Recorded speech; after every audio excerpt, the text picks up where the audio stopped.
On peut dire que l'Union progressiste ne s'est pas trompée en confiant les règnes de la mairie de Porto-Novo au maire Charlemagne Niankouti, parce que tout le monde sait, c'est un bagarreur et on est sûr qu'il pourra faire le travail.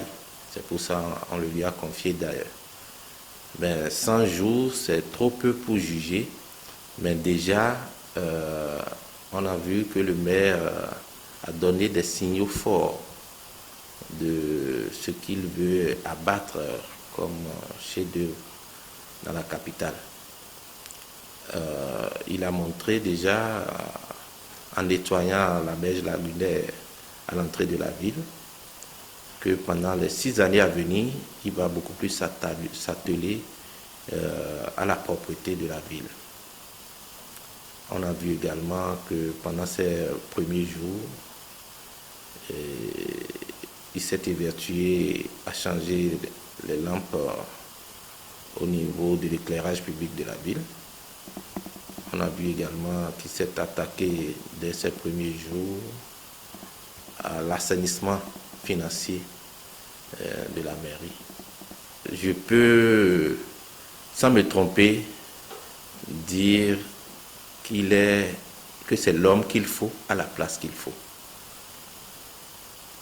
On attend beaucoup d'un maire, c'est vrai, mais il faudrait aussi que les administrés comprennent que la gestion d'une cité, ce n'est pas seulement la chose d'un maire, c'est la chose d'une équipe communale, mais c'est également la chose des Porto-Noviens que nous sommes.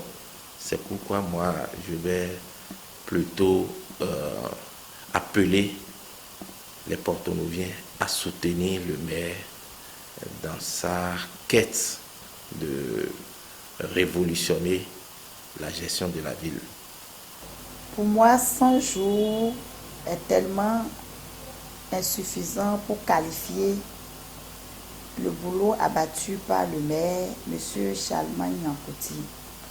Mais parmi tant d'autres, on peut noter le débouchement des caniveaux.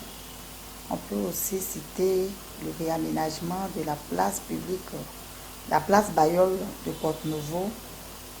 On peut aussi constater, en sortant le soir, que des lampadaires qui étaient grillés sont réparés. On peut aussi constater que ces derniers temps, les ramasseurs d'ordures ne passent plus parce que le maire a rendu presque gratuit le ramassage des ordures. Et ces derniers temps aussi, on a aussi constaté qu'il multiplie les rencontres entre les sages, les dignitaires et aussi bien d'autres personnalités. Nous avons un maire très jeune, il a beaucoup d'ambition pour Porto-Novo et il lui faut un peu de moyens seulement et il va relancer, il va changer le visage de Porto-Novo. Moi j'ai foi et la jeunesse compte beaucoup sur lui.